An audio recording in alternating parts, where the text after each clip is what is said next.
Thanks for joining us. I'm Kyle Clark. I'm Alexandra Lewis. Tonight, we're learning more about what happened when Aurora police shot a man on Thanksgiving night. 9 News reporter Colton Chavez takes us to the apartment complex where this happened. Aurora police say it was somewhere within this parking lot that Arnaud Varupa came out of his condo and started to shoot his gun. Police say once they found him, he started to shoot again. Basically, what I'm going to give you is an incident summary and an overview of what occurred. Days after officers shot an armed man, Aurora police say their officers were in danger on Thanksgiving night. We had a suspect that had definitely demonstrated a propensity for violence on that evening. Chief Todd Chamberlain says it started as reports of shots fired at the Sable Cove condominiums in Aurora. Initially, is that there was some type of domestic dispute or some type of dispute with a girlfriend. He left the apartment where that girlfriend resided and went outside into the parking lot, and that seems to be the time that he started to shoot the rounds. Police say they found Varupa sitting on a bench with a gun in his hand where they tried to talk to him.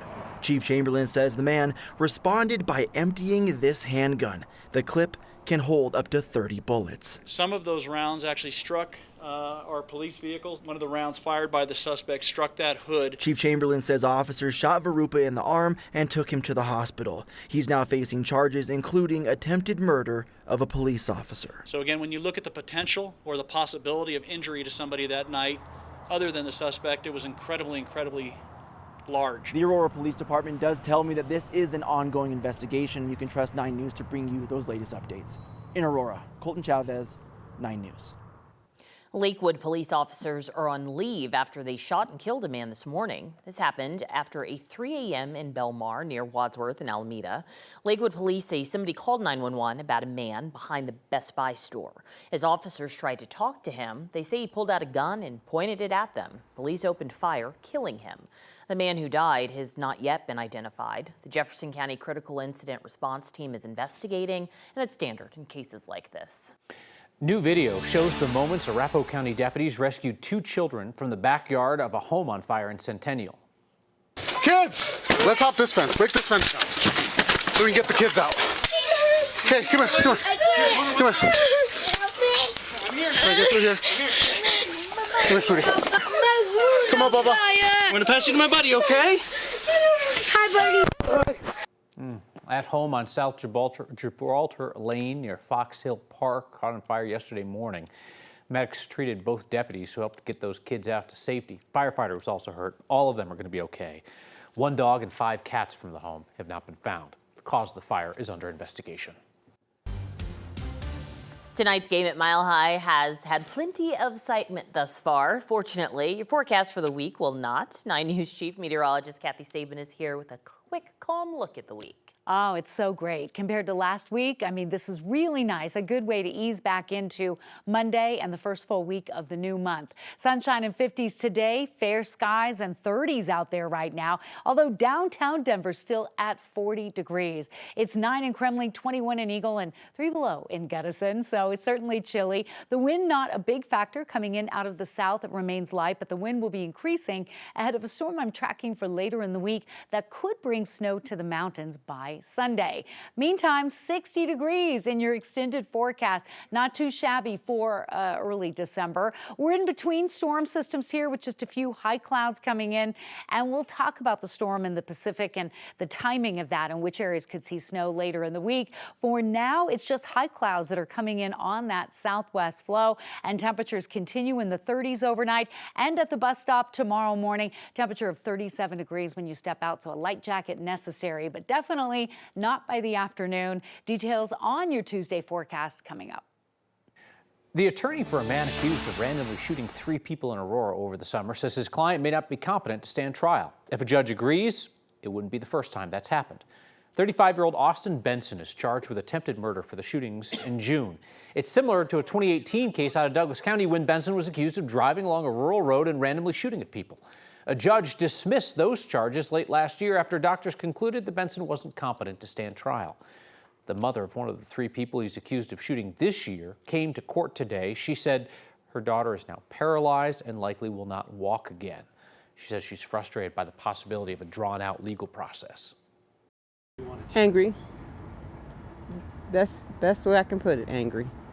I know they have legal things that they have to do. I understand that. but something has to change. Judge gave Benson's attorney until December 13th to file a motion requesting a competency evaluation. If the judge grants that, doctors will examine Benson and determine whether he's competent or not, whether medication might help. That process could take months or years.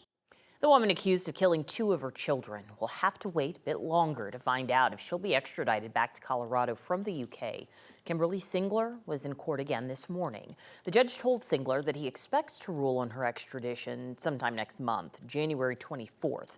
Singler's defense says extradition would breach a European law that says you can't extradite where the sentence doesn't allow for parole. If the judge allows extradition, Singler can appeal, which would delay the case even more.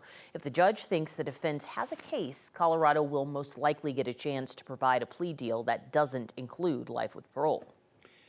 Colorado has known about manipulated environmental tests from oil and gas sites since July. Public was just notified the week of Thanksgiving. When an oil and gas site is done extracting the oil and gas, the state requires certain reporting as those wells are plugged and reclaimed. That can include soil, groundwater, and surface water sampling. The state says sampling for 350 oil and gas sites in the process of shutting down in Weld County involved manipulated soil and water data. Weld County's oil and gas department says they still haven't been told which sites. It's a little frustrating to not know where these locations are at, know what levels of contaminants there might have been falsified, things like that. So I would have hoped that there would have been a little bit more information sharing at this point. It's also not clear if the state is going to reorder environmental sampling at those sites.